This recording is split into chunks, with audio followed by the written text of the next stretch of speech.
ప్రభునందు ప్రియమైన దేవుని బిడ్డలారా, మన ప్రభువైన యేసుక్రీస్తు నామంలో మీ అందరికీ వందనాలు తెలియజేస్తున్నాను. దేవుని యొక్క మహాకృపను బట్టి మీ అందరు కూడా క్షేమంగా ఉన్నారు అని నేను తలుస్తున్నాను. మీరు నా గురించి, నా కుటుంబం గురించి, నా యొక్క సేవా పరిచర్య గురించి మీరు ప్రార్థన చేయండి. మీ గురించి, మీ కుటుంబాల గురించి నేను కూడా అనుదినం ప్రార్థన చేస్తూ ఉంటాను. ఈ సమయంలో రక్షణ మార్గము అనేటువంటి యొక్క ఆధ్యాత్మిక కార్యక్రమానికి మిమ్మల్ని ప్రేమతో ఆహ్వానిస్తున్నాను.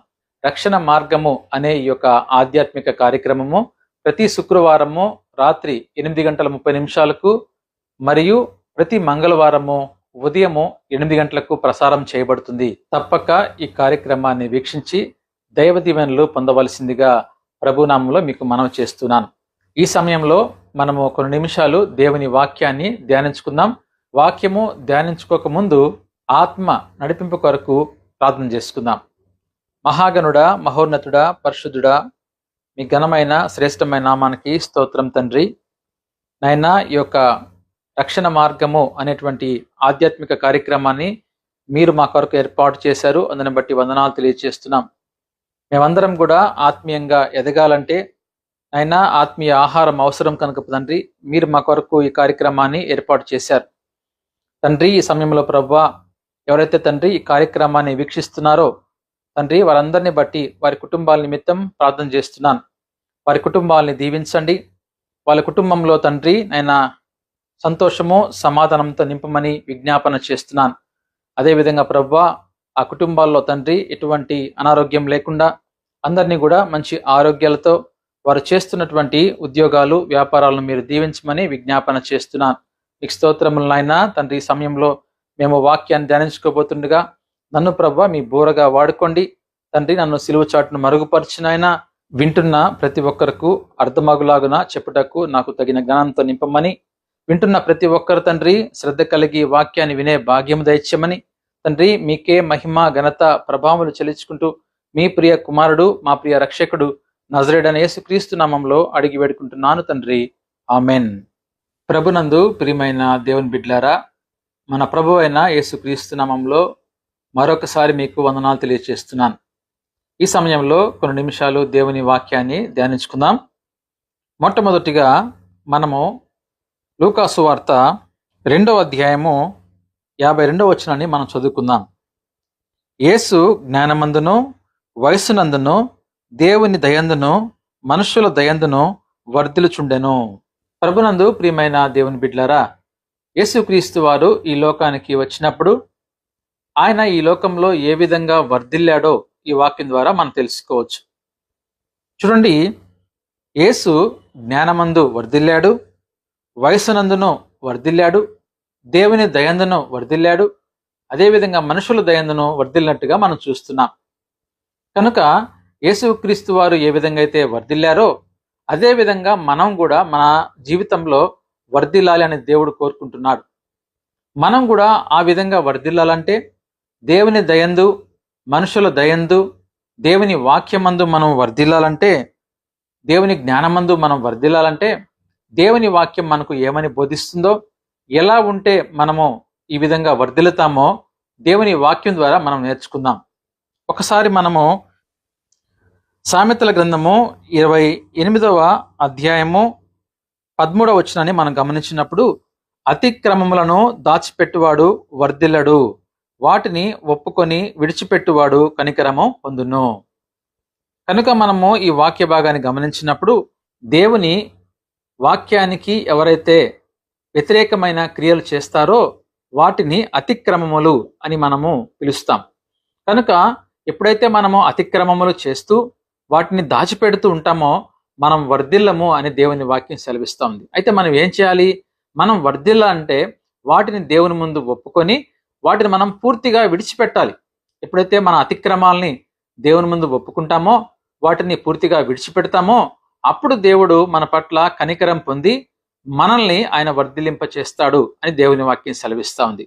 ప్రభునందు ప్రియమైన వాళ్ళారా, అతిక్రమాలని దాచిపెట్టేటువంటి వాళ్ళు ఒకవేళ ఈ వాక్యాన్ని వింటున్నట్లయితే మీరు వర్ధిల్లాలంటే మొట్టమొదటిగా మీరు అతిక్రమాలని విడిచిపెట్టాలి అని దేవుని వాక్యం మనకు బోధిస్తూ ఉంది. మరొక వాక్య భాగాన్ని మనం గమనిద్దాం. యెహోషువ గ్రంథము 1వ అధ్యాయము 8వ వచనాన్ని మనం గమనించినప్పుడు, ఈ ధర్మశాస్త్ర గ్రంథమును నీవు బోధింపక తప్పిపోకూడదు. దానిలో వ్రాయబడిన వాటన్నిటినీ ప్రకారము చేయుటకు నీవు జాగ్రత్త పడునట్లు దివారాత్రము దాని ధ్యానించిన ఎడల నీ మార్గమును వర్ధిల్ల చేసి చక్కగా ప్రవర్తించెదవు. ఇక్కడ ఈ వాక్య భాగాన్ని మనం గమనిస్తున్నప్పుడు దేవుడు యెహోషువతో మాట్లాడుతూ ఈ విధంగా అంటున్నాడు, ఏదైతే ధర్మశాస్త్రం ఉందో ఈ ధర్మశాస్త్రాన్ని ఇశ్రాయేలులకు నువ్వు బోధించాలి. అదే సమయంలో బోధించడము మాత్రమే కాదు, వాళ్ళు కూడా వినడం మాత్రమే కాకుండా వారు ఆ యొక్క వాక్యానుసారంగా వాళ్ళు జీవించినట్లయితే, ఎప్పుడైతే మనం ఆ వాక్యాన్ని ధ్యానించడం మాత్రమే కాకుండా ఆ వాక్య ప్రకారంగా మనం జీవించినప్పుడు దేవుడు మన జీవితంలో మనల్ని వర్ధిల్లింపజేస్తాడు.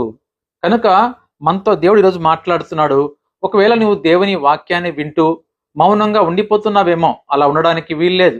నువ్వు దేవుని వాక్యాన్ని వినాలి, అదే సమయంలో ఆ వాక్యాన్ని హృదయంలో భద్రపరచుకోవాలి. ఆ వాక్యాన్ని మన జీవితంలో అన్వయించుకొని దేవుని వాక్య ప్రకారంగా నువ్వు జీవించినప్పుడు నువ్వు వేసే ప్రతి అడుగు కూడా దేవుని వాక్యానుసారమైనప్పుడు దేవుడు నిన్ను దీవిస్తాడు, దేవుడు నిన్ను వర్ధిల్లింపచేస్తాడు అని దేవుని వాక్యం ఈరోజు మీతో మాట్లాడుతుంది. కనుక ప్రభునందు ప్రియమైన వార్లారా, నీ యొక్క జీవిత ప్రయాణంలో నువ్వు ఏ విధంగా ఉన్నావు? ఒకవేళ వాక్యాన్ని వింటూ విడిచిపెట్టేస్తున్నావా, లేకపోతే వాక్యం నీతో మాట్లాడుతున్నప్పుడు నీ ప్రవర్తన మార్చుకోలేకపోతున్నావా? అలా ఉంటే నువ్వు వర్ధిల్లవు. దేవుని వాక్యాన్ని వినాలి, వాక్య ప్రకారంగా జీవించినప్పుడు దేవుడు నీకు మార్గాన్ని చూపిస్తాడు, నిన్ను వర్ధిల్లింపజేస్తాడు. అదేవిధంగా మరొక వాక్య భాగాన్ని మనం గమనించినట్లయితే 2వ దినవృత్తాంతములు 26వ అధ్యాయము 3, 4, 5 వచనాలు చదువుకుందాం. ఉజ్జియా ఏలనారంభించినప్పుడు 14 ఏండ్ల వాడై యెరూషలేములో 52 సంవత్సరములు ఏలెను. అతని తల్లి యెరూషలేము కాపురస్తురాలు, ఆమె పేరు యొకొల్య. అతడు తన తండ్రి అయిన అమజ్యాచర్య అంతటి ప్రకారము దేవుని దృష్టికి యథార్థముగా ప్రవర్తించెను. దేవుని ప్రత్యక్షత విషయమందు తెలివి కలిగి జకర్య దినములలో అతడు దేవుని ఆశ్రయించెను. అతడు యెహోవాను ఆశ్రయించినంత కాలము దేవుడు అతన్ని వర్ధిల్ల చేసెను. ఇక్కడ మనము ఉజ్జియాని చూస్తున్నాము. 14 ఏండ్ల వయసులో మరి యెరూషలేమును పరిపాలించడం ప్రారంభించాడు. మరి అప్పటి నుంచి కూడా 52 సంవత్సరాలు మరి ఆ యొక్క యెరూషలేము ప్రాంతాన్ని పరిపాలించినప్పుడు దేవుణ్ణి ఆశ్రయిస్తున్నాడు కాబట్టి అంతకాలము ఆయన పరిపాలించగలిగాడు.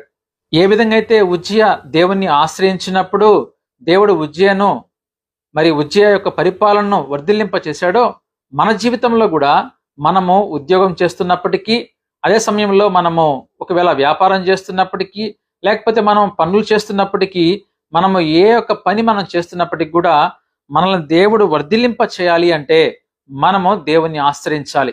ఈరోజు మనం దేవుని ఆశ్రయిస్తున్నామా? దేవుని సన్నిధిని మనము ఆదివార సమయంలో దేవుని మందిరానికి వెళ్తున్నామా? దేవుని ఆశ్రయించేటువంటి వారంగా ఉంటున్నామా అనేది మనందరం కూడా ఒకసారి ప్రశ్న వేసుకోవాలి. ఒకవేళ ఇప్పటి వరకు నువ్వు దేవుని ఆశ్రయించకపోతే నీవు దేవుని వెంటనే ఆశ్రయించాల్సిందిగా ప్రభు నామములో మనవి చేస్తున్నాను. ఉజ్జియా జీవితంలో మనం గమనించినప్పుడు ఉజ్జియా మరి యెరూషలేము ప్రాంతాన్ని పరిపాలిస్తున్నప్పుడు 52 సంవత్సరములు ఎటువంటి ఆటంకం లేకుండా పరిపాలించాడు అంటే దానికి కారణము దేవుని ఆశ్రయించి పరిపాలిస్తున్నాడు. ఆ విషయాన్ని మనము గమనించాలి, గుర్తించాలని ప్రభు నామములో మీకు మనవి చేస్తున్నాను. అదేవిధంగా మరొక వాక్య భాగాన్ని మనం గమనిద్దాం. 122వ కీర్తన 6వ వచనాన్ని మనం గమనిద్దాం. యెరూషలేము యొక్క క్షేమము కొరకు ప్రార్థన చేయుడి, యెరూషలేమా నిన్ను ప్రేమించువారు వర్ధిల్లుదురు. ఇక్కడ మనము యెరూషలేము గురించి మనం గమనిస్తున్నాం. యెరూషలేము కొరకు మనం ప్రార్థన చేయాలి అనే మాటను ఇక్కడ మనం చదువుతున్నాం. అయితే మనము యెరూషలేము ప్రాంతంలో ఒకవేళ దేవుని మందిరము అని మనము దాన్ని అనుకున్నట్లయితే దేవుని మందిరం యొక్క క్షేమం కొరకు మనం ప్రార్థన చేసే వారంగా ఉండాలి.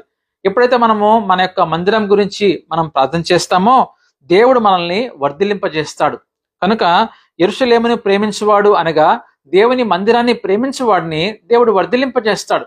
ఈరోజు నువ్వు దేవుని మందిరాన్ని ప్రేమిస్తున్నావా? ఎంతో మంది దేవుని మందిరానికి వెళ్తారు ఆదివార సమయంలో, మళ్ళీ ఆదివారం వరకు కూడా ఆ మందిరం వైపు చూడరు. అటువంటి వారిని దేవుడు వర్ధిల్లింప చేయడు. ఎందుకంటే దేవుని మందిరానికి నువ్వు వెళ్ళడం మాత్రమే కాదు, కానీ దేవుని మందిరంలో ఏమి లోటుపాట్లు ఉన్నాయి, దేవుని మందిరంలో ఏమైనా అవసరతలు ఉన్నాయా, దేవుని మందిరంలో దేవుడు నివసించాలంటే దేవుని మందిరం ఎలా ఉండాలి, ఇవన్నీ కూడా మనం గమనించేటువంటి స్థితిలో మనం ఉన్నప్పుడు దేవుడు మనల్ని వర్ధిల్లింపజేస్తాడు. దాని అర్థం ఏంటంటే దేవుని మందిరము యొక్క క్షేమం కొరకు నువ్వు ప్రార్థన చేస్తూ దేవుని మందిరాన్ని నువ్వు ప్రేమించేవాడిగా, అనుక్షణము నీవు దేవుని మందిరం గురించి ఆలోచించేవాడిగా ఉన్నప్పుడు దేవుడు నీ గురించి ఆలోచించి దేవుడు నిన్ను కూడా ప్రేమించి దేవుడు నిన్ను వర్ధిల్లింపజేస్తాడనేటువంటి మాటను ఇక్కడ మనం గమనిస్తున్నాం.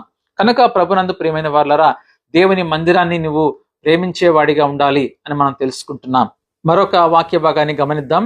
2వ దినవృత్తాంతములు 31వ అధ్యాయము 21వ వచనాన్ని చదువుకుందాం. తన దేవుని ఆశ్రయించుటకై దేవుని మందిర సేవ విషయమందేమి, ధర్మశాస్త్ర విషయమందేమి, ధర్మమంతటి విషయమందేమి తాను ఆరంభించిన ప్రతి పని అతడు హృదయపూర్వకముగా జరిగించి వర్ధిల్లెను. ప్రభునందు ప్రియమైన వారలారా, ఇక్కడ మనము హిజ్కియా గురించి చూస్తున్నాం. హిజ్కియా తన జీవితంలో దేవుని మందిరాన్ని ఎంతగానో ప్రేమించాడు. ఎంతగా ప్రేమించాడంటే ధర్మశాస్త్ర విషయంలోనైతేమి, అనగా దేవుని వాక్య విషయంలోనైతేమి, దేవుని వాక్యానుసారంగా జీవిస్తూ అదే సమయంలో దేవుని మందిరాన్ని ప్రేమిస్తూ దేవుని మందిరంలో ఏ పని అయితే అతను ప్రారంభం చేస్తాడో ఆ పని పూర్తయ్యేంత వరకు కూడా హృదయపూర్వకంగా పనిచేసేవాడు అనే మాట ఇక్కడ చూస్తున్నాం. హృదయపూర్వకముగా జరిగించి వర్ధిల్లాడు.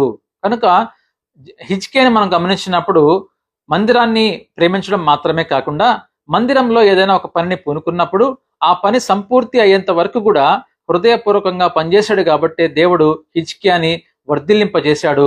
దేవుడు హిజ్కియాకి మంచి ఆయుష్ను కూడా పొడిగించినట్టుగా మనం చూస్తున్నాం. ప్రభునందు ప్రియమైన వారలారా, దేవుడు మనల్ని కూడా వర్ధిల్లింప చేయాలంటే దేవుని యొక్క మందిరం యొక్క పనిలో నువ్వు పాలు పంచుకోవాలి. దేవుని మందిరంలో ఏ పనులైతే కొదువుగా ఉన్నాయో ఆ పనుల్లో నువ్వు పాలు పంచుకొని అదే సమయంలో దేవుని వాక్యానుసారంగా నువ్వు జీవించినప్పుడు దేవుడు నిన్ను వర్ధిల్లింప చేస్తాడు అనేటువంటి విషయాన్ని ఇక్కడ మనము గ్రహించాలని మీకు మనవి చేస్తున్నాను. మరొక వాక్య భాగాన్ని కూడా మనం గమనిద్దాం. 1 కొరింథీయులకు రాసిన పత్రిక 16వ అధ్యాయము 1-2 వచనాలు చదువుకుందాం. పరిశుద్ధుల కొరకైన చందా విషయమైతే నేను గలతీయ సంఘములకు నియమించిన ప్రకారము మీరును చేయుడి. నేను వచ్చినప్పుడు చందా పోగు చేయకుండా ప్రతి ఆదివారమున మీలో ప్రతివాడును తాను వర్ధిల్లిన కొలది తన యొద్ద కొంత సొమ్ము నిలువ చేయవలెను. అపోస్తులైన పౌలు కొరింథీ సంఘానికి రాస్తూ ఈ విధంగా అంటున్నాడు. ఏ విధంగా అయితే నేను గలతీ సంఘానికి ఒక నియమము నియమించానో అదే విషయాన్ని నేను మీకు కూడా బోధిస్తున్నాను. మీరు కూడా ప్రతి ఆదివారము మీరు వర్ధిల్లిన కొలది కొంత కానుకలను మీరు పోగు చేయండి. అది మనము దేవుని సేవ నిమిత్తము లేకపోతే పరిశుద్ధుల నిమిత్తము మనము ఆ కానుకలను మనము ఉపయోగించవచ్చు. కనుక మీరు వర్ధిల్లిన కొలది మీరు దేవుని కానుకలు సమర్పించాలనేటువంటి మాటని ఇక్కడ మనం చూస్తున్నాం. కనుక ప్రభునందు ప్రియమైన దేవుని బిడ్డలారా, కొందరు దేవుని మందిరానికి వస్తుంటారు, దేవుని యొక్క వాక్యాన్ని వింటుంటారు, అదేవిధంగా దేవుని యొక్క దీవెనలు పొందుకుంటూ ఉంటారు, కానీ తిరిగి మళ్ళీ దేవునికి కృతజ్ఞత కానుకలు ఇవ్వడానికి వెనకడుగు వేస్తూ ఉంటారు. కనుక వారు ఈ వాక్యాన్ని విన్నప్పుడు మనము దేవునికి మనం వర్ధిల్లే కొలది కానుక మనం దేవునికి సమర్పించాలి. ఎందుకని మనం కానుకలు సమర్పించాలంటే మందిరంలో ఏదైనా అవసరతలు ఉన్నాయా వాటి తీర్చుకోవడం కొరకు, సంఘ కాపరిని మనం పోషించుకోవడం కొరకు ప్రతి ఆదివారం కానుకలు తీసుకోవాల్సిన వారమై ఉంటున్నామని ప్రభునామములో నేను మీకు మనవి చేస్తున్నాను. యోబు గ్రంథము 8వ అధ్యాయము 6వ వచనం చదువుతాను, జాగ్రత్త వినండి. నీవు పవిత్రుడవై యథార్థవంతుడవైన ఎడల నిశ్చయముగా ఆయన నీ యందు శ్రద్ధ నిలిపి నీ నీతిని తగినట్టుగా నీ నివాస స్థలమును వర్ధిల్ల చేయను. ఈ వాక్యము చాలా ప్రాముఖ్యమైన వాక్యము. ఎందుకంటే మన జీవిత ప్రయాణంలో మనము ఎలా జీవించాలి అనే విషయము ఇక్కడ మనం చూస్తున్నాం. ఇక్కడ మనం గమనించినప్పుడు మనము పవిత్రులుగా ఉండాలి, అదేవిధంగా యథార్థంగా జీవించాలి. ఎప్పుడైతే మనము మన జీవితంలో పవిత్రంగా బ్రతుకుతామో, అదేవిధంగా యథార్థంగా జీవిస్తామో, మనము ఉద్యోగ స్థలానికి వెళ్ళినప్పుడు, లేకపోతే ఏదైనా మనం పనికి వెళ్ళినప్పుడు, లేకపోతే మనము ఏదైనా సరే ఒక వ్యాపారం చేస్తున్నప్పుడు నువ్వు యథార్థంగా నువ్వు జీవించాలి. అదే సమయంలో నువ్వు పవిత్రంగా జీవించినప్పుడు దేవుడు నీ యందు శ్రద్ధ నిలుపుతాడు అనే మాట ఇక్కడ చూస్తున్నాం. దేవుడు మన మీద శ్రద్ధ నిలపాలి అంటే, దేవుడు మనల్ని వర్ధిల్ల చేయాలి అంటే పవిత్రంగా జీవించినప్పుడు దేవుడు నీ మీద శ్రద్ధ నిలుపుతాడు. నీవు యథార్థంగా జీవించినప్పుడు దేవుడు నీ మీద శ్రద్ధ నిలుపుతాడు. ఎప్పుడైతే దేవుడు నీ మీద శ్రద్ధ నిలుపుతాడో అప్పుడు దేవుడు నిన్ను నీ నీతికి తగినట్లుగా దేవుడు నిన్ను వర్ధిల్ల చేస్తాడు అనే మాట ఇక్కడ చూస్తున్నాం. నువ్వు ఏ విధంగా అయితే జీవిస్తున్నావో నీ జీవితాన్ని బట్టి, నువ్వు నీతిగా జీవిస్తుంటే నువ్వు నీతిగా జీవించే ఆ జీవిత విధానాన్ని బట్టి దేవుడు నిన్ను వర్ధిల్లింప చేస్తాడు. నువ్వు ఒకవేళ యథార్థంగా జీవిస్తున్నట్లయితే దాన్ని బట్టి దేవుడు నిన్ను వర్ధిల్లింపజేస్తాడు. ప్రవర్తన విషయంలో దేవుని వాక్యానికి అనుకూలంగా జీవిస్తావో దేవుడు నిన్ను వర్ధిల్లింపజేస్తాడు. ఎందుకంటే దేవుడు నీ మీద అప్పుడు శ్రద్ధ చూపిస్తాడు. ఎప్పుడైతే ఆయన నీ మీద శ్రద్ధ చూపిస్తాడో నిన్ను వర్ధిల్లింపజేస్తాడు, నీకు ఒక మార్గం చూపిస్తాడని ఈ వాక్యం ద్వారా మనం నేర్చుకోవచ్చు. మన జీవితంలో మన దేవుడు మనల్ని వర్ధిల్ల చేయాలి అంటే మనము ఏ విధంగా జీవిస్తే మనము వర్ధిల్లుతామో వాక్యానుసారంగా మనం నేర్చుకున్నాం.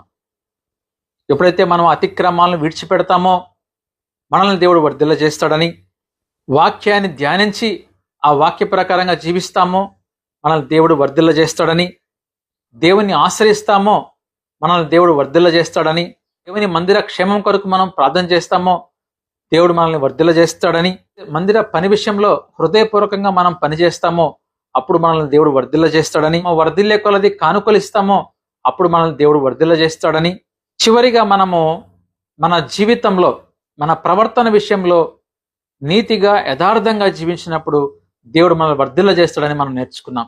ప్రభునందు ప్రియమైన వారులారా, దేవుడు మన జీవితంలో మనల్ని వర్ధిల్ల చేసినప్పుడు, నువ్వు ఒక మంచి ఉన్నతమైన స్థానానికి వెళ్ళినప్పుడు దేవుని మర్చిపోయేవాడిగా ఉండకూడదు అనేది కూడా నీవు గ్రహించాలి.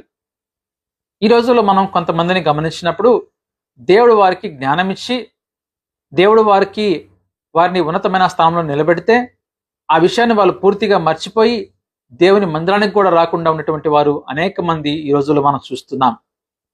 అలా మనం జీవిస్తున్నట్లయితే మన ప్రవర్తన మనం మార్చుకోవాలి.